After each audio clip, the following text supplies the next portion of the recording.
د بلخ او ازبکستاني چارواکو د سوداګریزو اړیکو پراختیا په موخه د ازبکستان په سرخندریا سیمه کې په 120 جریبه ځمکه د ګډ بازار جوړولو موافقه کړې.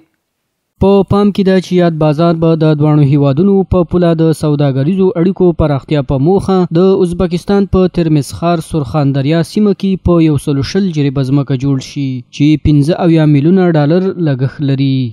O'zbekiston Respublikasi va Afg'on Islom davlati o'rtasida xalqaro savdo markazini tashkil etish bo'yicha takliflari bilan chiqqanlar.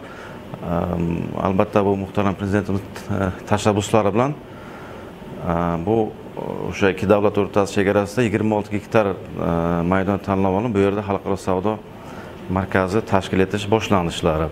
د هوکړې له مخې افغان سوداګر به کولی شي چې له ویزې پرته تر 15 ورځو پورې د ازبکستان په سرخندریا ولایت کې ووسیږي او خپلې سوداګریزې چارې تنظیم کړي. د افغانستان او د ازبکستان په مابین کې داسې او د تاجکستان هم ورسره ده یو مشترکه بازار جوړیږي. دا زموږ د دې درې وادو دپاره ډېر غټ اتفاق ده.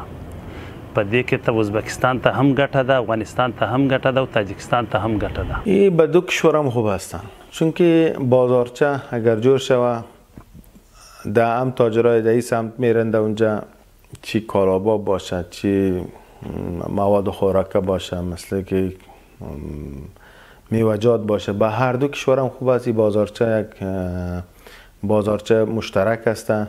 د بلخ سیمه‌ایز چارواکي وایي دغه بازار د دواړو هیوادونو ترمنځ د سوداګریزو اړیکو پراختیا په موخه جوړوي.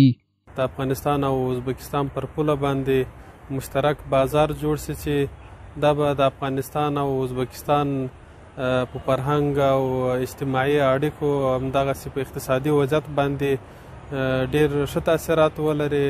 د ازبکستان او افغانستان په پوله جوړیدونکی بازار به د ټولنیزو، فرهنګي او سوداګریزو اړیکو کې مثبت تاثیر ولري. د یادونې وړ ده چې دا لومړی ځل دی د اسلامي امارت راتګ وروسته دواړو هیوادونو ترمنځ په ګډه پوله بازار جوړیږي چې راتلونکي 2 میاشتو کې به ګټې اخیستنې ته وسپارل شي.